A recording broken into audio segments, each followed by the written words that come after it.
여러분 안녕하십니까? 위클리 뉴스입니다.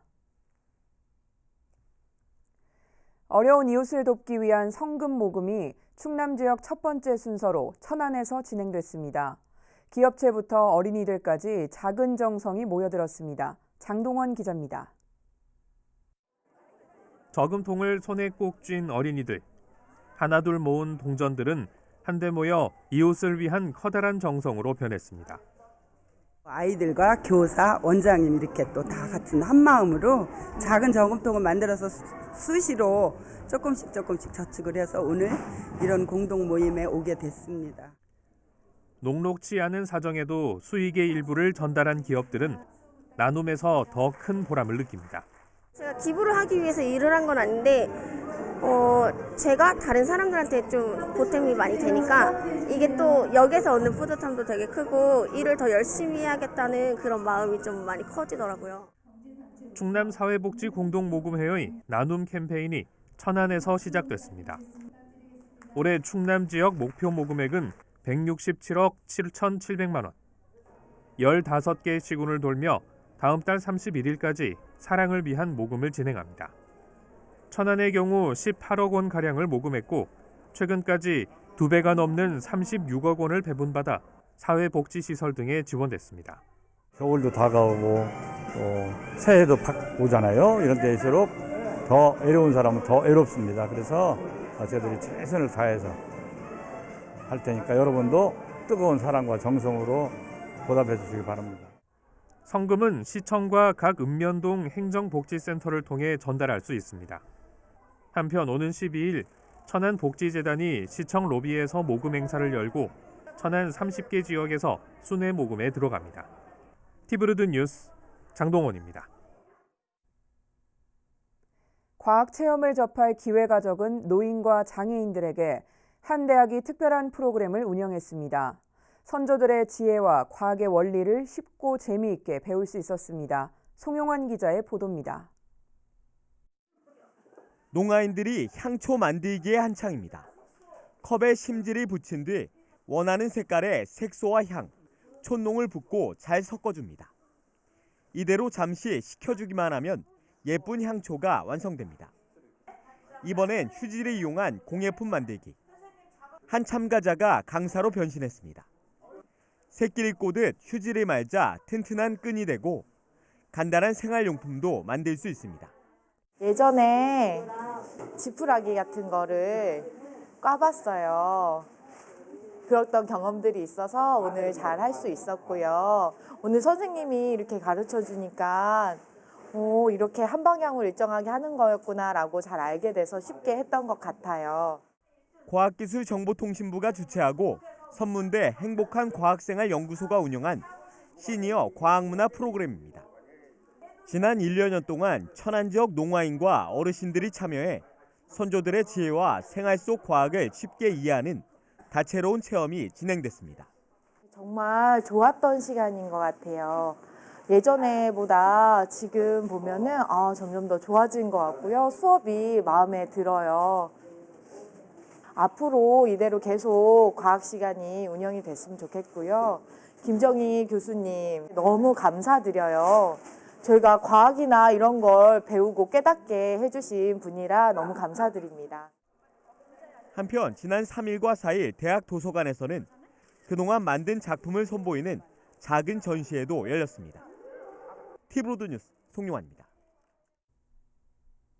일봉산 개발 반대 단식 농성을 하던 환경운동가가 지난 주말 의식을 잃고 병원으로 옮겨졌습니다. 환경단체는 감사원과 환경부에도 개발 중단을 촉구하고 나섰습니다. 장동원 기자입니다. 일봉산 개발을 막기 위해 단식 농성을 벌이던 서상욱 환경운동연합 사무국장이 지난 1일 의식을 잃고 병원으로 옮겨졌습니다. 단식은 주민투표가 천안시 의회에서 무산된 직후 시작됐고 11일 동안 이어졌습니다. 단식 농성은 일단락됐지만 일봉산 인근 주민과 환경단체는 활동 범위를 넓히고 있습니다. 이들은 지난 29일 감사원에 공익감사를 청구했습니다. 주민 의견을 반영하지 않고 행정 절차를 강행한 점 등이 부당하다는 이유입니다. 이 일에는 환경부를 방문해 개발 중단을 촉구했습니다. 현재 금강유역 환경청이 진행하고 있는 환경영향평가가 부실하게 이루어지고 있다며 환경부가 동의하지 말 것을 요구하고 있습니다. 심의 중에 있는 사항을 협약식을 진행을 할 정도가 됐다면은 특례를 주는 사항이 아닌가. 아파트들이 기부채납한 땅 같은 경우 있는데 이런 부분들을 천안시에서 공원으로 사용을 하고 있었음에도 불구하고 사업 부지로 같이 포함을 해서 보낸다면은 당사자인 우리한테 동의 절차 정도는 구했어야 되는 거 아니냐. 대책위는 지난달 부결된 주민투표를 천안시 의회에 재상정한다는 계획입니다. 다시 부결될 경우 자체 투표를 진행해 주민 의견을 천안시에 전달하겠다고 밝혔습니다. 티브루드 뉴스 장동원입니다. 청소년들이 학교를 떠났다는 이유로 사회 밖으로 몰려서는 안 되겠죠. 교육청과 경찰청, 청소년진흥원이 학교 밖 청소년에 대한 체계적인 지원을 위해 손을 맞잡았습니다. 송용환 기자의 보도입니다. 충남에서 해마다 학업을 포기하는 학생은 1,800명에 달합니다.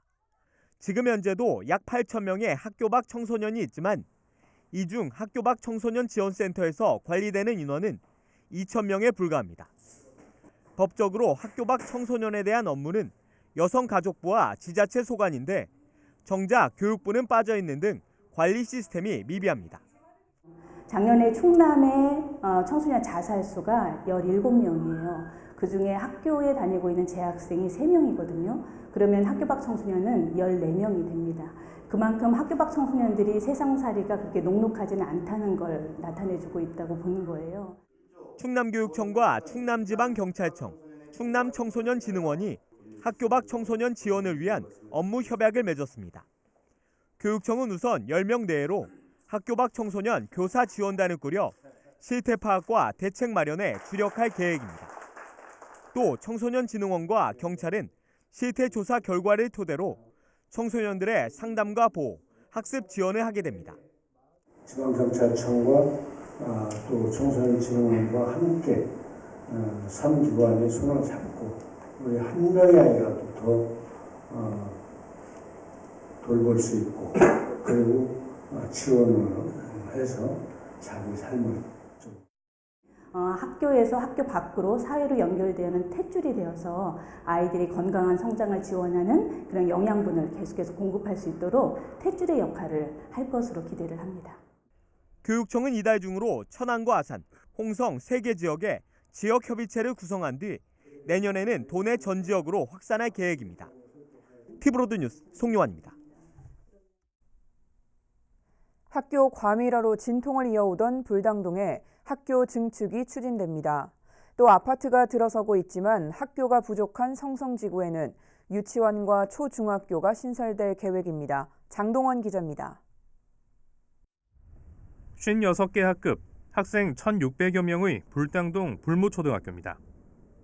학급당 학생 수가 30명이 넘어 특별교실과 교사연구실까지 일반 교실로 바꿔 운영하고 있지만 이마저도 부족한 과밀학교입니다. 불당 신도시 조성 당시 예상했던 세대수보다 더 많은 세대가 입주하면서 빚어진 일입니다. 8,200세대가 들어설 예정인 성성지구는 당장 내년 새학기부터 과밀화가 우려됩니다. 현재 유치원과 초등학교가 한 곳씩만 있어 늘어나는 학생 수를 감당하기에는 역부족입니다. 교육부의 기준에 맞춰서 예측을 해서 학생 수하고 학교를 배치를 해놨는데 실제로 들어오는 세대 수는 학부형들이 많고 그럼 학생이 당연히 늘어나겠죠. 그러니까 지금은 초과밀 상태입니다. 두 지역 과밀 현상은 어느 정도 해소될 것으로 보입니다. 충남도 의회 교육위원회는 불무초등학교에 16개 교실을 증축하고 성성지구에는 유치원과 초등학교, 중학교 1개씩을 신설하기로 의결했습니다. 당초 불무초등학교는 16개 교실 증축을 추진했지만 예산 부족으로 8개만 늘리기로 해 학부모들의 반발을 산 바 있습니다. 오는 16일 안건이 본회의를 통과하면 성성지구는 내년부터 공사에 들어가 2022년 3월 개교하고 불무초등학교 증축은 내년 6월 완료할 예정입니다. 우리 충남교육청하고 도의회에서 할 수 있는 그 지방에서 할 수 있는 거는 이제 100% 완료를 했다. 이렇게 말씀을 드릴 수 있고요. 학부모들이 요구하는 수준의 한 90% 정도는 해결이 된 것 같아요. 하지만 천안 곳곳에서 도시개발이 진행되고 있어 학교 과밀화는 계속될 것으로 보입니다. 교육청과 도의회는 교실이 남는 원도심 학교에 교육 질을 높이는 프로그램을 시행해 학생 분산을 꾀하겠다고 밝혔습니다. 티브로드 뉴스 장동원입니다. 천안시의회 행정사무감사에서 지역대학의 부적절한 운영 실태가 거론됐습니다. 어린이들을 위한 영어 캠프를 학교 돈벌이로 이용하고 있는 것 아니냐는 지적입니다. 장동원 기자입니다. 천안시와 나사렛 대학이 방학 기간 함께 진행하는 영어 캠프입니다. 지난 여름 방학에는 초등학생과 중학생 250명이 2주간 합숙하며 원어민 강사에게 영어 수업을 받았습니다. 예산은 천안시와 나사렛대가 각각 1억 3천만 원씩 2억 6천만 원을 투입했습니다. 하지만 여기서 나사렛대가 부담하는 예산은 모두 현물 지원으로 이루어졌습니다. 강의실과 생활관 사용료를 제외하더라도 빔 프로젝터 560만 원, 전자교탁 200만 원, 무선 마이크 224만 원 등의 사용료가 책정됐습니다. 과도한 끼워 맞추기식 예산이라는 지적이 천안시의회 행정사무감사에서 나왔습니다. 예술의 전당도 마이크, 무선 마이크 10,000원이에요. 예? 이게 합당하다고 봅니까? 조금 불합리한 점이 있죠. 권어중 의원은 또 나사렛대가 직접 예산을 투입했던 외국어 교육원이 지난해 폐원됐다며 자부담 없는 사업만 펼치고 있는 학교를 꼬집었습니다. 한편 유영채 의원은 도솔 아카데미 강사로 코미디언들이 초빙되고 있지만 300만 원에서 700만 원의 높은 강사료에 비해 강의 질은 낮다는 지적을 이어갔습니다. 이날 행감에서는 문화관광과와 천안문화재단 감사가 이뤄진 가운데 흥타령 춤축제 운영 실태와 천안 예술의 전당 공연 적자 등이 거론됐습니다. 티브로드 뉴스 장동원입니다.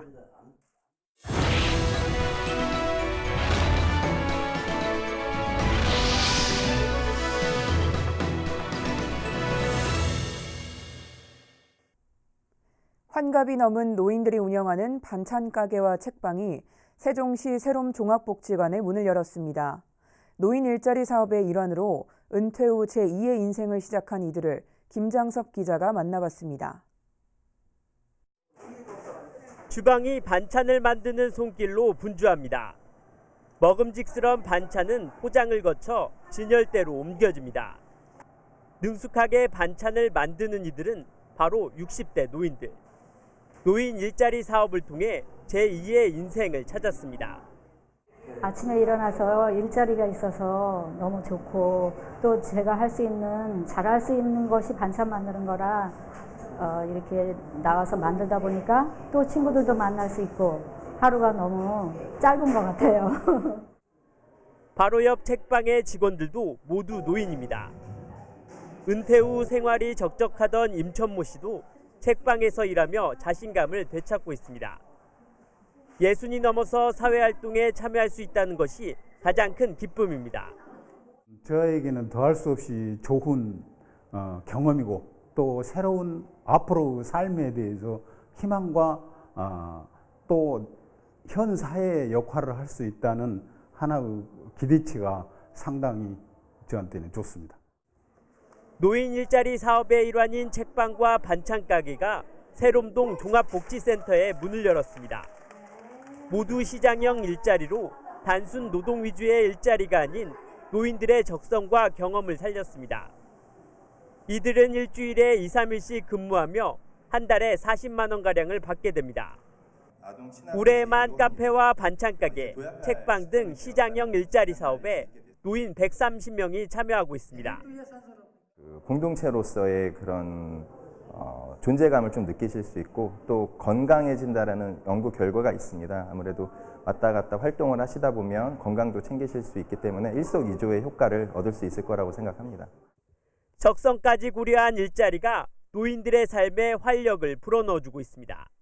티브로드 뉴스 김장섭입니다. 소규모 마을 사업에 대해 주민들이 스스로 발굴하고 논의와 의결을 통해 추진 여부를 결정하는 주민총회가 세종시에서 첫 발을 내딛었습니다. 주민자치가 한 단계 도약하는 계기가 되고 있다는 평가인데요. 실제 의사결정은 어떻게 이뤄지는 것인지 김우순 기자가 장군면 주민총회 현장을 다녀왔습니다. 세종시 장군면 주민 100여 명이 면사무소에 모여 주민총회를 열고 있습니다. 주민들이 직접 발굴한 마을 과제를 서로 공유하고 논의한 뒤 최종적으로 투표를 통해 추진 여부를 결정하는 자리입니다. 특히 이날은 주민자치회 각 분과별로 제시된 4가지 제안 사업에 대한 논의가 진행돼 눈길을 끌었습니다. 분과위원회를 개최해서 각각 한 개씩 의제를 설정할 것입니다. 그 의제에 대해서 우리 오늘 주민들의 투표를 통해서 우선순위를 선정하게 됩니다. 투표에 앞서 해당 사업을 제안한 주민자치회 위원들은 주민들 앞에서 사업 필요성에 대해 설명합니다. 버스를 승차하기 위해 오랫동안 기다리시는 어르신들을 위해 잠시나마 추위를 피하고 또 비바람을 피하는 그런 시설을 마련하고자 어르신들 목욕을 불편하셔가지고 못 오시는 분들이 많더라고요. 차로 다 임대해서 모셔오고 모셔다 드리는 그런 사업을 추진하려고 합니다. 투표는 입장할 때 나눠준 전자기기를 통해 하게 되며 가장 높은 점수를 얻은 사업별로 우선순위를 정하게 됩니다. 이날 장군면에선 취약지역에 사는 어르신들을 위한 목욕 차량 지원이 우선순위 사업에 선정됐으며 이는 내년 예산에 편성돼 추진될 예정입니다. 그전에는 그 마을 일들 또 여러 가지 일들을 공무원들이 이제 의제를 발굴하고 수행해 왔었는데 이렇게 되면은 주민들이 스스로 필요한 일들을 발굴하고 결정을 하고 실행을 하기 때문에 우리 스스로 우리 마을 문제를 해결하니까 자긍심을 가지고 일을 하실 수도 있을 것 같습니다. 세종시는 현재 주민자치회가 구성 운영되고 있는 4개 지역을 대상으로 주민총회를 시범적으로 운영한 뒤 내년엔 10개 읍면동으로 확대해 나간다는 계획입니다. TV로드 뉴스 김우순입니다. 식중독하면 여름철에 많이 발생한다고 생각하실 텐데요. 겨울철에도 식중독이 빈번하게 발생하고 있습니다. 예방을 위해서는 개인 위생 수칙을 철저하게 지키셔야겠습니다. 보도에 김장섭 기자입니다. 천안의 한 초등학교에서 학생들에게 구토와 설사 증상이 발생했다는 신고가 들어온 건 지난달 27일. 대전식약청이 신속검사를 진행한 결과 학생 6명에게서 노로바이러스가 검출됐습니다. 이에 따라 보건당국은 즉시 역학조사에 들어갔습니다. 이처럼 겨울철에도 식중독 발생 위험이 높은 만큼 각별한 주의가 필요합니다. 특히 하루 이틀 잠복기를 거쳐 복통과 설사, 구토를 일으키는 노로바이러스의 경우 영하 20도에서도 살아남아 겨울철 식중독의 주요 원인이 됩니다. 실제로 지난해 겨울철 식중독 발생 현황을 보면 1월과 2월 그리고 11월과 12월에 전국적으로 70건이 발생했고 환자만 642명에 달했습니다. 환자 절반은 노로바이러스 감염에 의해 발생했습니다. 노로바이러스의 경우 감염성이 큰 만큼 집단 급식소의 경우 각별한 주의가 필요합니다. 노로바이러스는 오염된 음식물과 물로 전염되기 때문에 반드시 음식물은 익혀 먹고 물도 끓여 먹는 것이 좋습니다. 무엇보다 흐르는 물에 비누로 30초 이상 손을 씻는 등 개인위생 수칙을 준수해야 합니다. 물과 식품을 통한 수인성 식품매개 질환입니다. 그렇기 때문에 항상 손 씻기가 기본이 되어야 되고 그리고 음식은 익혀 먹고 물은 끓여 먹는 습관이 대단히 중요합니다. 갑자기 복통이나 설사, 구토가 발생했을 경우 즉시 병원을 방문해 진료를 받는 것이 좋습니다. TV로드 뉴스 김장섭입니다. 4년 전 세종시는 시민복지기준이라고 하는 일종의 복지 가이드북과 같은 기준을 마련한 바 있는데요.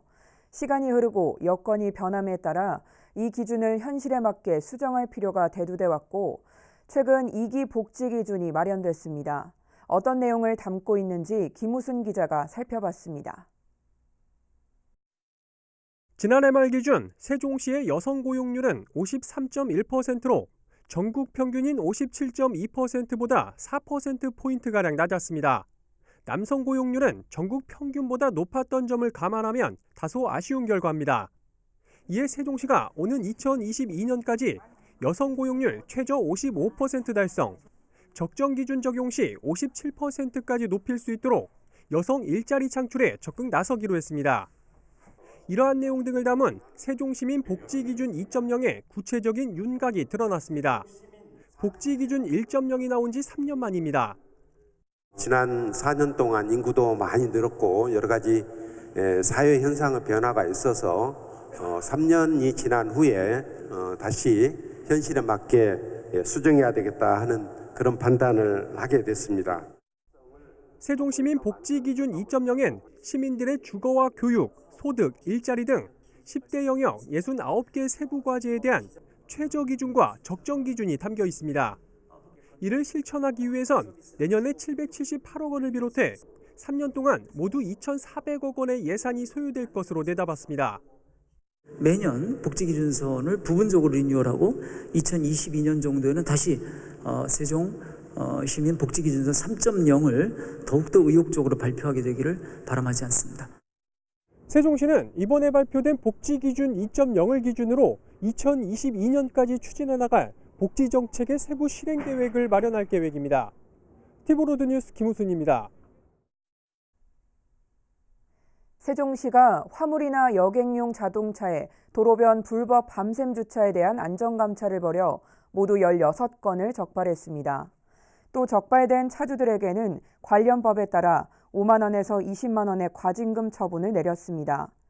세종시는 지난달 6일 나성동에서 발생한 교통사망사고 역시 화물 자동차 불법 주차가 피해를 키웠다며 앞으로 지속적인 단속을 통해 상습 위반 차량에 대해서는 영업 정지 등 보다 강력한 조치를 취할 계획이라고 밝혔습니다. 이상으로 뉴스를 마칩니다. 시청해주신 여러분 고맙습니다.